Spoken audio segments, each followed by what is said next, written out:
Now, let's understand. Okay, let's understand in detail about this one. What are the different types of client-server architecture? There are three different types. First one is called as one-tier architecture. Second one is two-tier architecture. Third one is a three-tier architecture. These are the three different client-server architecture. Let's understand one by one. Let's see what is the difference between each one. What are the advantages and disadvantages of each one. Here, tier, you can also call it as a layer. One tier means one layer. Two tier means two layers. Three tier means three layers. I'll explain that. Once we see that architecture, you'll understand that in a much better way. Right. So now let's understand one tier architecture. Sir, one tier means how many layers will be there, sir? One tier means one layer. Only one layer. What does it mean by one layer? Client and server, they both will be available in the same device. Client and server will be available in the same device. When client and server are available in the same device, that is called as one-tier architecture. Let's understand this. Let's say a developer is there. Developer has written the code. Okay, developer has written the code for Instagram. Just as an example I'm taking. Now what developer will do? Developer will deploy the code. Where he will deploy the code? Developer will deploy the code into his personal computer. Not anywhere, not in the servers, not in the public cloud, or not in the public servers.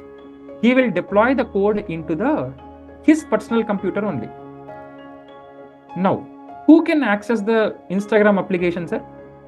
Who can access the Instagram application? Whoever has developed the application, only he can access. No one else can access. No one else can access. Why? Because the Instagram application is limited to how many devices? Only one device. Assume that he has not given the code to anyone. It is there only with him. Okay. Now, who can access the application? Only one person. That means, let's say he will type www.instagram.com. Will he be able to get the Instagram, sir? Yes. Why? Because he has created this one in the same system and he has deployed that in the same system only. So that means client and server are available in the same device. Client and server are available in the same device. Sir, third person. Okay, third person. Let's assume this is the third person. Can he access the Instagram application from another system? Let's say in my laptop, I have created and I have hosted the Instagram application. Can you access my Instagram application which is there in my laptop? Is it possible? No. It is not possible. Now tell me, do you really create the one-tier architectures in the real-time scenarios? Are you going to prefer to create the one-tier architectures in the real-time scenarios? No. Obviously no. Whatever websites, whatever the applications that you create, it should be available publicly. Everybody should access it. If I create and if I deploy in my system, what is the point in creating the application? So there is no point. So that means one-tier architectures are not preferred in the real-time scenarios. Sir, do we really have one-tier architectures here? Yes, we do have. We do have the one-tier architecture. In your laptop, calculator is a one-tier architecture.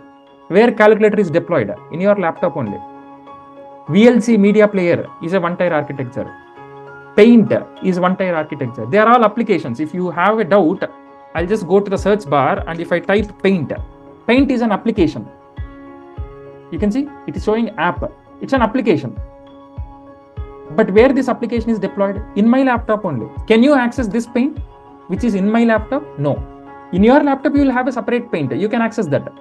But can I access your application in your laptop? No.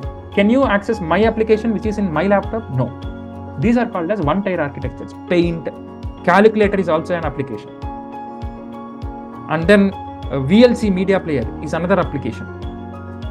So these are all called as one-tier architectures. Okay, these are all called as one-tier architectures. So what is a one-tier architecture? Client and server will be available in the same device. Okay, the client and server will be available in the same device, and hence we call it as a one-tier architecture. That means only one layer. Do we use that? No. Okay, right. So, but by using one-tier architectures, what we can develop is we can develop standalone applications. Standalone means dedicated to a specific device. The application, paint application in my laptop is limited to my device only. It is there in your device also, but that's two different applications. Okay, standalone application means the applications which are dedicated to a single device. They are called as standalone applications. And these applications will work only on local systems. That means in my application will work only on my system. Your application will work only on your system. That's it. And if you want to work with the one-tier architectures or standalone applications, you do not actually need internet connection. Sir, I want to use Painter. Do I need internet connection for that, sir? No. I want to use calculator in my laptop. Do I need internet connection? No. The one-tier architectures doesn't require internet connection. If you have or if you don't have, that doesn't really matter. Okay. This is about one-tier architecture. Sir, is it clear with this one? Because this is all linked. One tier is linked with two tier is linked with three tier. Is it clear for everyone, sir? With respect to one tier. Can I get a confirmation from your end? Correct. Yes. Yeah, fine. So I'll move to the next one, which is called as a two-tier architecture. Two-tier architecture. Right. Now, in two-tier architecture, how many layers will be there? Two layers will be there. Tier means layer. Two layers will be there. So now, can you guess what are those two layers? Client layer is one layer. Server layer is another layer. That means client layer will be available in a separate system. Server layer will be available in a separate system. Earlier in one-tier architecture, they both are there in the same device. But here, client layer will be in a separate device, server layer will be in a separate device. Let's understand that. Let's say I have a server layer. What does it mean by server layer? Server layer consists of a server. It can be a physical server or virtual server, anything you can say. Sir, for a server, we have the configurations. Let's say you bought a laptop, you bought a hard disk, not a laptop, hard disk we will say. Let's say you bought a hard disk or pen drive. You have configurations for that, storage capacity, all these things. For server also, you have the hardware components. Every server has to be made with some hardware components, switches, cables, wires, and all those things. That's called as hardware components. Motherboards, chips, and all those things. On top of hardware, for every server, we will have the operating system. Every server, whatever server that you take, every server will have an operating system. It can be Windows, it can be Linux, it can be Ubuntu, it can be Mac OS, anything it can be. Forget about what operating system it is. It will have an operating system. On top of operating system, what we do is we will deploy the applications. So that means where we are deploying the applications, we are going to deploy the application in the server. Right. Now this is the server layer. Now let's understand the client layer. Sir, you have the application, that is good. We'll talk about the client layer in some time. We'll have the application here. Now, as I was telling, for every application, do we need a database or not, sir? For every application, for any application that for that matter, you need a database because the application requires some database to store the data which is coming from the application. Now, let's look at the client layer. Who is a client, sir? Client is anybody who wants to access the application. Client is anybody who wants to access the application. We are all clients to Instagram. We want to access the Instagram application. Client is anybody who wants to access the Instagram. Sir, client will have a separate device or not, sir? He can have his own laptop, she can have her own mobile phone, her own tablet, whatever it is, device. Separate devices will be there. Now, can you say client is a separate layer, server is a separate layer? Yes. Now, coming back to the server layer.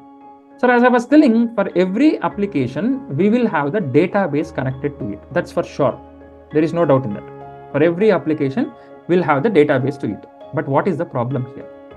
As I was telling, let's say for an operating system, you have the 4 GB RAM and 2 CPUs.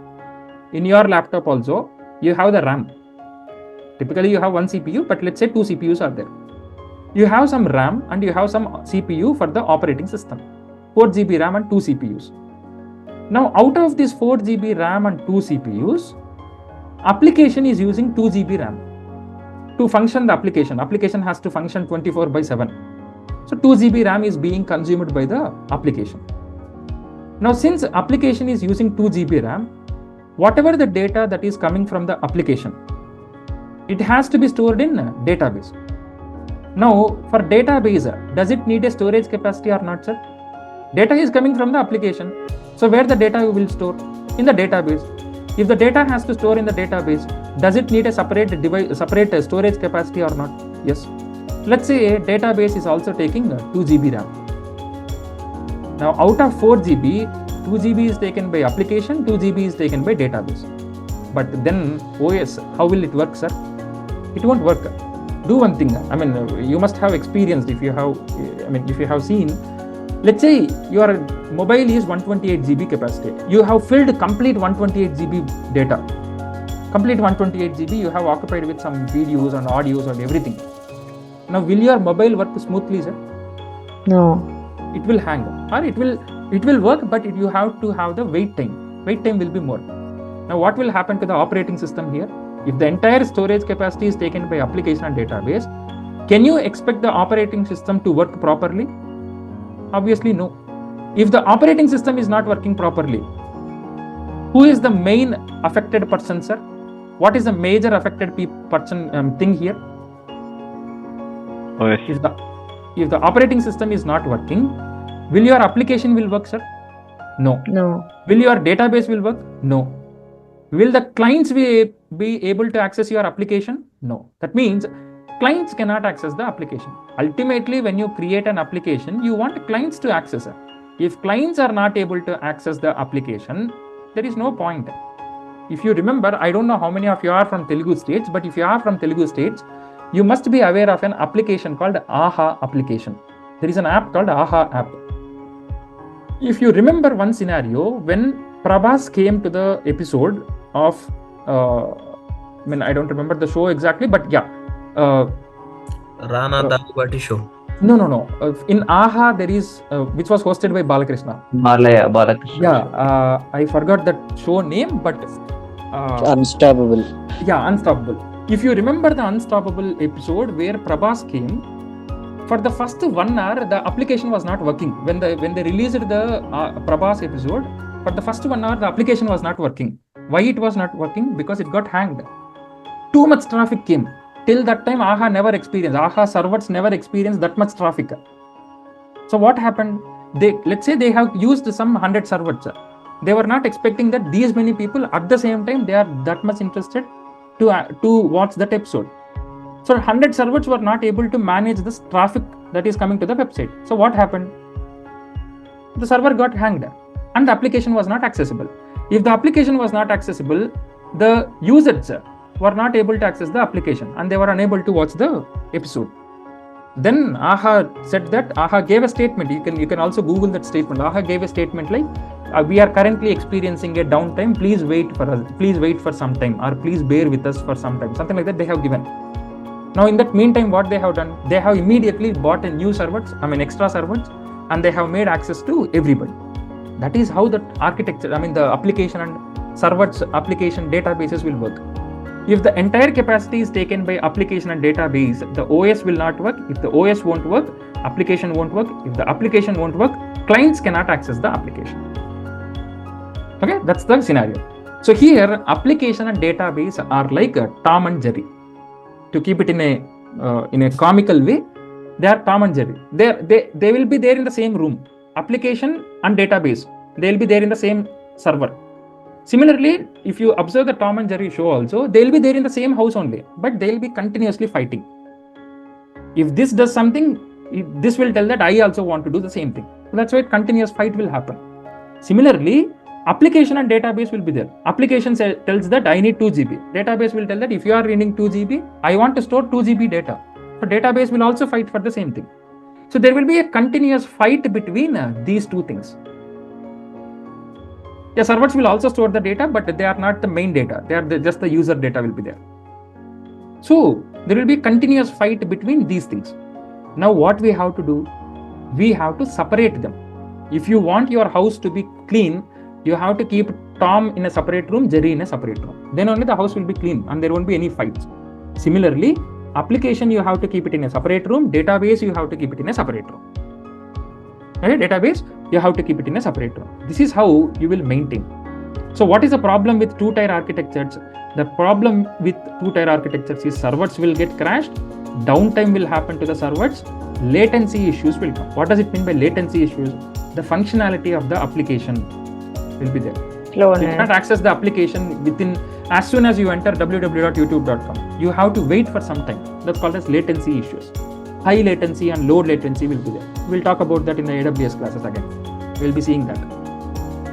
This is about a 2-tier architecture. I hope it's clear now. Now comes the 3-tier architecture, where we are going to divide this application layer and database layer. I'll take another 15 minutes. Is that okay for you, or if I stop here and continue in the next session?